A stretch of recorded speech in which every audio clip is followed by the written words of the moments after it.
Hi. So we'll speak about the history of NFTs.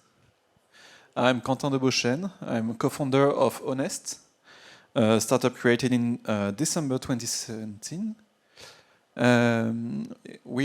What we are doing, we are using NFTs to track responsibility about the supply chain. And with this, we can know who is responsible for each NFT like this. At any steps of the supply chain. I'm also doing some side projects about NFTs. I'm doing a small pixel art collection called Old Potatoes Club.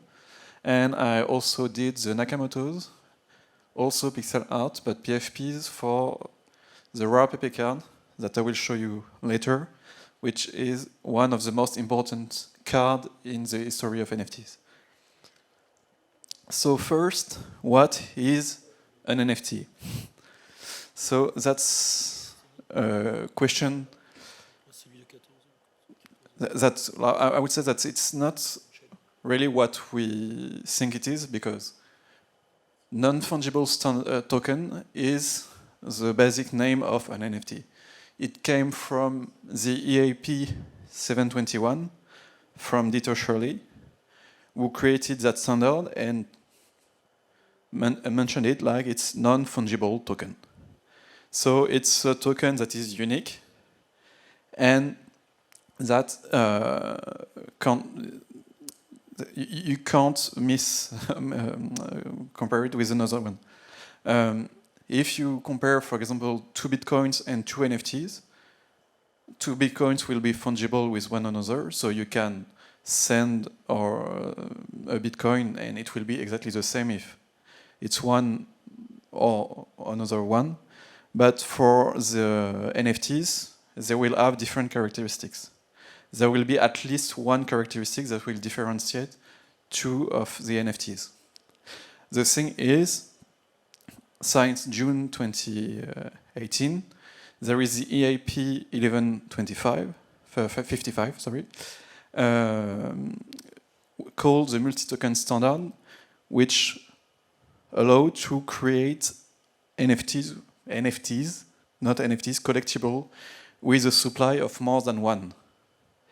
And a lot of what we are calling NFTs today are collectibles. So what I will be talking about, the history of NFTs, is the history of collectibles. Because when we are talking about NFTs right now, it's like when we are talking about blockchains. We're talking about something way bigger than just the non-fungible tokens. Where did it start? It started with Namecoins. Namecoin is the very, very first, what we call altcoin, but the very first blockchain that is not Bitcoin. Bitcoin was created to do payments, to be a currency, and people realized quite fast that it could be used for something else. So instead of trying to put this into Bitcoin, they started to create another blockchain which will be specialized as a naming registry called Namecoin. Like Vitalik said in his Ethereum white paper, he said that the ownership of the underlying physical device, smart property, non-fungible asset such as domain name of Namecoin. So he's saying that the domain name of Namecoin are non-fungible assets. Non-fungible assets can be a token. So we can say that the first NFTs were the domain name of Namecoin. So the very first NFT could be D/Bitcoin, which was the first domain name registered on Namecoin. The only problem that makes is it really an NFT is that you need to renew the domain every 36,000 blocks. So every 8 months you need to renew it. If you don't do that, you will lose the property of your asset and you will lose your NFT. So what what are the first, we say like art NFTs. We can say it's the penny codes. So penny codes were called like here it's domain /xn something OCOB etc. This code could be used in a penny code converter to create the ASCII art that you see just here. So that's exactly what that code represents. So it's the very first domains that were put on Namecoin, but which weren't for using as a domain name. It was to use it as something which was art or something like this. Very first occurrence of intentional art piece on the blockchain were with Moneygraph, where with the quantum piece, which was sold several millions 1 year ago, if I remember. Well, it was links in the domain name registry for the image. Twitter X Blockhead could be seen as the first PFPs. It was just to represent something that existed at the time, like the Twitter eggs, which were the first profile picture of Twitter. It wasn't like now to collect it and use it as your PFP, but they put PFP on the blockchain. So here we've seen Namecoin, and now where everything really started was on Bitcoin. There was a protocol called ColorCoin starting in 2012, which was permitting to embed data in the BTC blockchain to create tokens. Most ColorCoin's protocol died, so we can't really find. If people created NFTs with ColorCoins, it's very hard to find it now. I even used some ColorCoins protocol in 2014, 2015, but I don't remember at all what it was. But the first protocol to really create tokens were Counterparty and Mastercoin. Mastercoin is now called Omni. It's where USDT was first started. It's also where Vitalik had his idea of Ethereum. He started to work on Mastercoin and said, I want to create bigger smart contracts, better things. And the guys at Mastercoin said, yes, but no. So he said, okay, I will create my own blockchain. But the more interesting protocol is Counterparty, because Counterparty is open, totally open, and everyone can create tokens with it. So people experimented with Counterparty. So the difference between Counterparty and Ethereum is on the smart contract side. On Ethereum, the smart contract is in the blockchain. If you want to send a token to Bob, you send the info to the blockchain with a transaction. The thing will be computed in the EVM, and you will change the data on Ethereum. So now you can read on the blockchain that the token is now owned by Bob. With Counterparty is different. You will use a CP node as an interpreter. It will do the smart contract part.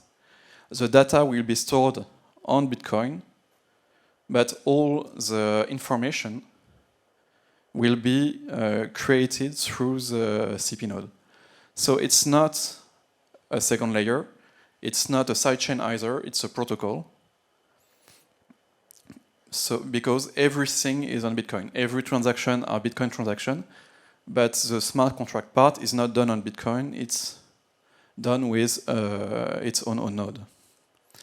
So the very first NFT on Counterparty was created in 2014. It was called Olga. It was a love letter to Olga. And it was the first non-divisible and unique token on Counterparty. So literally the first non-fungible token. What in 2015, it's where things really started with Spells of Genesis, which was the first blockchain game. They used Counterparty to create cards, and those cards could be used in a mobile game where you add some advantages if you add these cards. So it's the first time you add like collectibles, that you could use collectibles to do something else than just collect.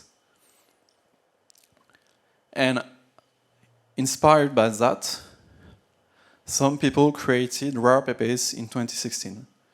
So you know Pepe as the most popular meme of internet since a long time now. But so in 2015-2016, there was a movement which was called Rare Pepes. It's people who created meme of Pepe with fake prices, saying this meme cost 1 million, this meme cost 5,000, etc. But it was fake. Like you can't. It was just pictures on the internet, and you couldn't sell or buy these pictures. But some guy called Mike said, I can create a real rare Pepe by using Counterparty. I will create 300 tokens called rare Pepe, exactly rare Pepe, and people will be able to collect it, to send it to other people, etc.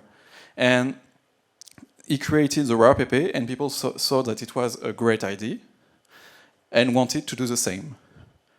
So he started created 3 cards. Somebody else created 1. Somebody else proposed 1, etc. It started with a series of 50 cards, then a second series of 50 cards, then etc. In fact, at the end of the rare Pepes movement, there was 1,774 different cards from more than 300 artists. It's also what triggered the crypto art movement, because hundreds of those artists created their own versions and their own idea of what is a crypto art piece.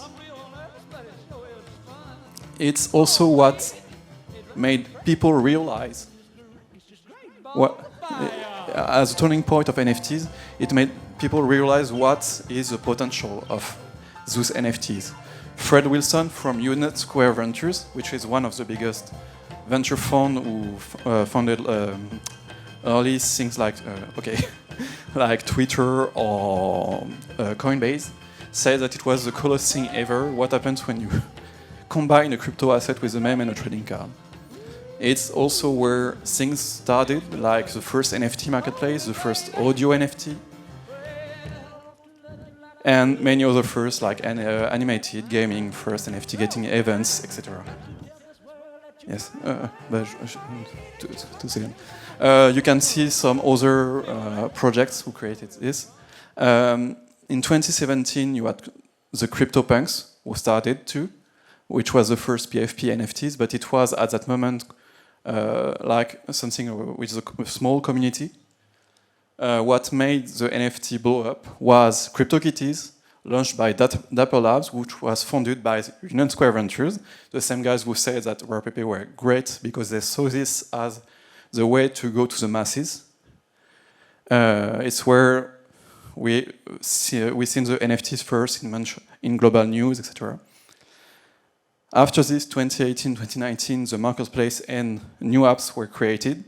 OpenSea, SuperRare, Non-Origin. It developed on Ethereum because on Bitcoin, Counterparty had no real support from the community. So that's where you really see the shift of NFTs between Bitcoin to Ethereum. And to finish, in 2020, Top Shot made by Dapper Labs were the trigger for the new run on NFT, and Beeple was the trigger for crypto art in 2021. This is, if you want to check, WRabbit 11111 is an NFT historian who put all the history nearly of NFTs in a thing. So if you want to check, it's a great way to learn about NFT history. Thanks.